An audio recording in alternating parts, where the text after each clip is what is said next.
Hey guys, this is going to be page 1 on the multi-board residential real estate contract.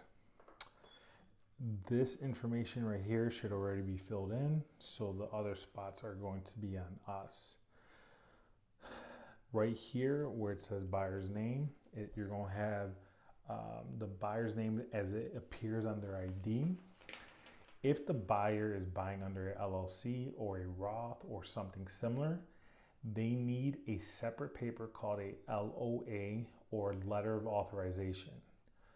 Questions we often get is, what if the spouse is not on the loan, but they want to be on title?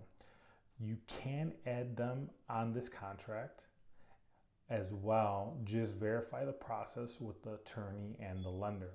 Okay, so that's going to be for line 2. And then seller's name, you're going to leave blank unless it's already pre-filled for you.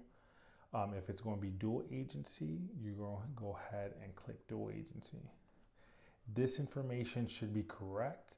If you see that the PIN number looks a little bit odd, go ahead and verify it and make sure that's correct, because that is very important. Now, you need to understand whether a property is a single family attached, which is going to be a townhouse or a condo. Is it a single family detached, which is going to be a regular house? Or is it a multi-unit, 2 to 4 units? If we're in a condo or HOA situation, make sure that you guys put the actual spaces that is going to be coming with the condo, and you want to get this verified both with the property management company and the attorney, and you want everything in writing or within the bylaws itself. This is also very important right here. These are all the fixtures that should be coming with the property. So if you see a refrigerator, you're going to click refrigerator. If you see an oven, click oven, microwave, dishwasher, and then you could also add quantities here as well. So if there's 2 refrigerators, because one's upstairs, one's downstairs, there you go. I personally like to check off all these all the way to all window treatments and hardware, just so that it's a broad range of stuff that's get covered. You don't want to go into a house and there's no light fixtures, so make sure that you guys do that. But you guys could literally go one by one, making sure what is going to be with the property or what is not going to be with the property. Right here, we get a lot of questions.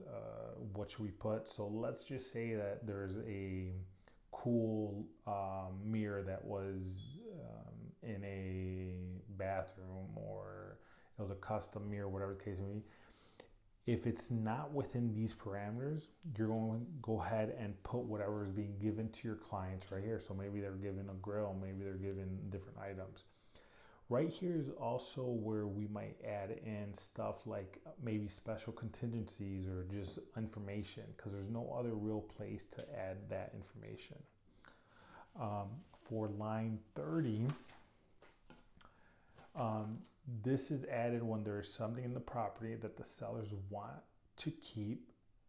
Could be something like a chandelier or a mirror, etc. So this is something that the sellers, they're going to leave it in place during the showings, but they're going to end up taking it with them. Okay. Line 31 to 32 is stating, if an appliance is known to not be operational, it must be disclosed and entered on this line. So if the refrigerator, if they know the refrigerator is not working or something's not working, it has to be added here as well. If there is home warranties, you could check off home warranty, and it reads here on paragraph 32, which is going to be towards the end. That's kind of where the home warranty aspect will be. Line 36, this is going to be the purchase price of your property. So don't worry about credits or anything. What are you actually buying the property for? Line 41 is where you'll put the closing cost or closing credit, I apologize, that you will be receiving from the seller. Closing credit can be in a form of a percentage, like 3% of SP. So it would look like this. It could be in a form of fixed amount, $1,000. It could be 1%. So make sure that before you guys fill out the application, you're getting that how much closing credit your clients would like. Line 42 can be called EM money, like this, or earnest money. Please note that legally, EM is not required, and when offering EM, there is no minimum or maximum. However, as an agent, it is your responsibility to help your client assemble a strong offer.